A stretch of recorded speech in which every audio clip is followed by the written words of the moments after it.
untuk memutus mata rantai COVID-19 di Sumatera Utara. Ada berapa jumlah nakes dan pasien yang di GLTB? Kalau ini kan udah sebulan lebih kami di sana. Kami udah sebulan, tanggal 25 terakhir kami kemarin bertugas sebulannya. Ini udah tanggal 2, berarti kami sudah jalan seminggu. Jadi kami sudah jalan seminggu, ya kami tetap profesional kerja. SK menyusul ya tidak masalah kami bilang. Nah, tapi semua kita jalani dengan sesuai SOP. Berapa orang jumlah orang? Apanya? Bang, pasien di sana. Pasien di sana awalnya kan belum banyak, ternyata sempat full kemarin 38 ya. Itu pasien. Kalau yang tenaga ininya, tenaga kesehatannya cukup lumayan banyak. Kita ada dokter yang standby, ada dokter yang on call. Kira-kira Yang nginap di sini ada berapa orang perawat, Pak? Di sini perawat Sama lumayan, dokter sama yang medis lain, Pak? kurang lebih 48 ya. 40-an ya, 48, 50 lah, kurang lebih itu perawat. Kalau dokternya ya saya langsung memilih mereka supaya mengantisipasi, karena ini kan mau lebaran. Jadi saya antisipasi 5 dokter umum, 10 dokter umum, 5 Kristen, 5 Islam. Jadi nanti begitu nanti lebaran kita berharap dokter yang Kristen membackup. Bang, SK-nya Bang ini dibilang relawan atau tenaga medis atau Satgas COVID kami. COVID. Jadi dalam kontrak atau SK itu memang ada honornya atau gimana? Jadi kemarin sempat ada edaran dari Kemenkyu ya. Kemenkyu menyatakan ada insentif. Nah, dokter spesialis 15 juta, dokter umum 10 juta, perawat 7,5 juta, nakes 5 juta. Hingga saat ini udah 1 bulan udah ada terima atau belum? Sampai saat ini kan kata Abang Aris, sabar, kita lagi proses karena ini kan uang negara.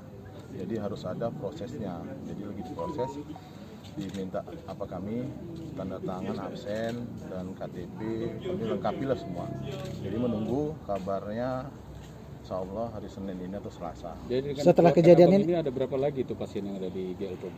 Tadi saya terakhir visit sama dokter A 20, yang pulang 5, tinggal 15. Status PDP? Ada yang PDP, masih menunggu hasil swab juga. Akhirnya itu dibawa ke Mata Friska rencananya. Jadi Alasan dari Dinas Kesehatan setelah kejadian ini apa, Pak? Kenapa itulah sampai yang saya dikeluarkan? belum bisa sampaikan, karena saya pun masih bingung ini kenapa terjadi begini, supaya ada apa gitu. Karena katanya Pak Kadis bilang anggarannya. Kalau saya sih pribadi kemarin ya, kita awalnya nggak cerita anggaran, kita ceritanya petugas. Jadi kalau saya ditanya pribadi ya saya bertugas. Nah, masalahnya kalau masalah anggaran ya itu kembali ke pimpinan tertinggi saya bilang. ini jadi nggak ada rencana sebelum tiba-tiba sudah diputus gini ya, atau ada pemberitaan sebelumnya? Sebelumnya ada bahasa di grup kami kan ada. Jadi di situ ada Pak Kadis bilang mohon pengertian rekan-rekan karena kita maunya tuh 1 kamar 2 orang. Ya kalau itu kan jadi masalah bagi kami, karena kan kami kan kawan-kawan ini kan sama-sama bertugas.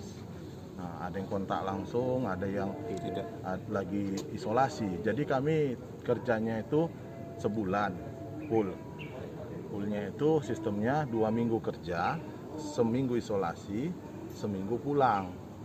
Ternyata kawan yang pulang tidak bisa, ada berbagai macam alasan, salah satunya perawat. Di lingkungannya dikira kami ini pembawa virus, padahal kami sudah di rapid test, tinggal di swab. Harusnya kan dasar untuk menegakkan diagnosa itu kan swab itulah dinyatakan bahwasanya kami sehat kalau dia negatif.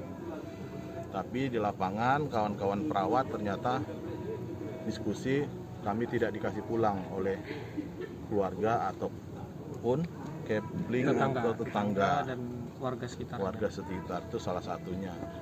Kalau saya pribadi ya karena mertua saya ada komorbidnya, jadi ya daripada saya dianggap membawa apa juga, ya udah saya terima, saya tinggal di sini. Dan ada juga dokter spesialis, istrinya pun juga bilang ya udah di sana aja dulu, tunggu sampai pandemi ini selesai. Kasihan juga saya, kami semua orang-orang ibaratnya ya niatnya tuh awalnya tuh ya kita sama-sama gitu, tapi imbasnya ini kok jadi begini gitu. Harapannya Bang seperti apa Bang? Ya saya berharap tolonglah kepada pemerintah atau petinggi-petinggi pejabat, kami ini awalnya niatnya untuk membantu, tapi kalaulah ada insentif atau penghargaan ya alhamdulillah, tapi tolong juga kami ini didengarkan atau didudukkanlah gimana evaluasi setelah sebulan atau 2 minggu kami berdinas, apa yang kalian ingin sampaikan. Setidaknya kan kami ini kan tim kesehatan ini kan manusia juga, bukannya kami kerja harus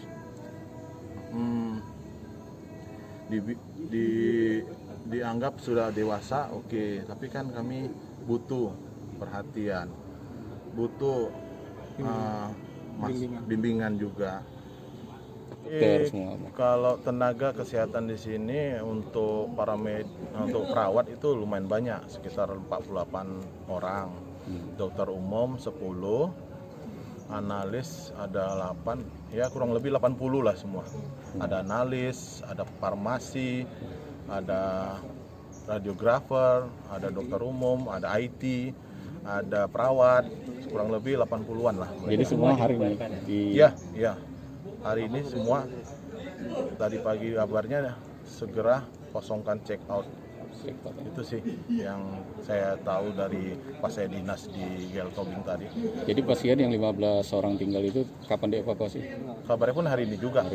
pakai mobil rumah sakit GL Tobing dan dinas katanya. Semua alat-alat juga. Alat-alat saya kurang tahu. Intinya kalau tidak ada pasien, ngapain ada nakes di situ. Itulah. Jadi Pak, dengan ada kebijakan itu berarti gimana Pak? Orang Bapak langsung pulang ke rumah atau apa Pak?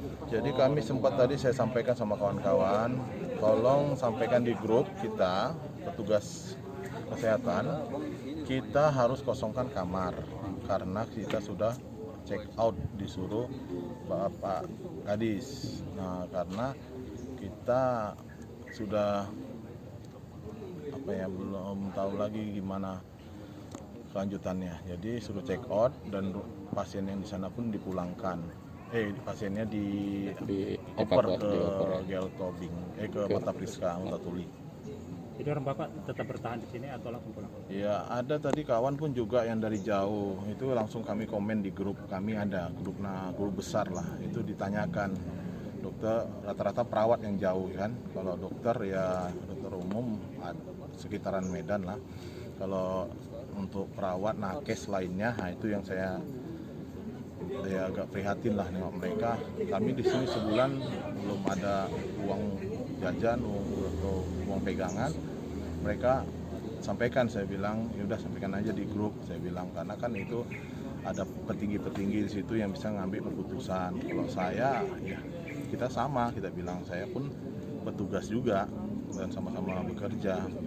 Kalau tetap bertahan di sini karena ya harus keluar atau memang terpaksa harus pulang ke rumah? Ya, untuk sampai saat ini saya akan berembuk sama rekan-rekan ini gimana rencananya akan dikumpulkan di GL Tobing sama Dr. Handoyo. Tapi itulah tadi saya akan mau cari tahu juga, hari ini juga katanya dikumpulkan.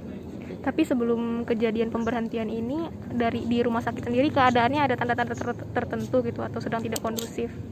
Sampai saat ini di rumah sakit nggak ada masalah sebetulnya, cuman miskomnya itu saya tengok karena ada grup WA itu gitu, itu yang pemicu awalnya. Kita tidak ada masalah awalnya, tapi pemicunya saya lihat akibat dari grup WA. Mungkin ada ketersinggungan atau tidak nyamannya pimpinan, ya jadi ambil sikap mungkin. Jadi saya sendiri pun belum sempat baca WA itu karena saya rasa saya kan masih banyak yang saya urusin kemarin. Saya ibaratnya mengambil ada bantuan dari senior, jadi saya jemput itu, ya tiba-tiba saya pulang udah larut malam kan, ya udah istirahat. Pokoknya saya pagi saya lanjut dinas. Kita kan 3 shift di sini, ada pagi, ada sore, ada malam. Jadi sebelum sempat saya baca, tiba-tiba kawan bilang, "Bang, itu kayak mana?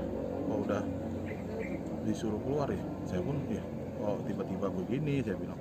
Makanya langsung saya konfirmasi, ya semalam udah diskusi sama sekretaris dinas, bilang sabar ya, kita akan diskusi sama kepala dinas. Ya bang, ternyata hari ini ya terkejut saya, yang dihubung itu ya korlapnya DPJP gitu kan, dokter A spesialis. Ya baru disampaikan beliau kosongkan hotel dan pasien akan dioper ke Mata Friska Mukartuli. Berarti poinnya tidak sampai sekarang belum jelas ya. Berarti memang benar-benar Apa tidak menyebabkan juga ya. Belum. Tapi sorry Pak, mau tanya tadi itu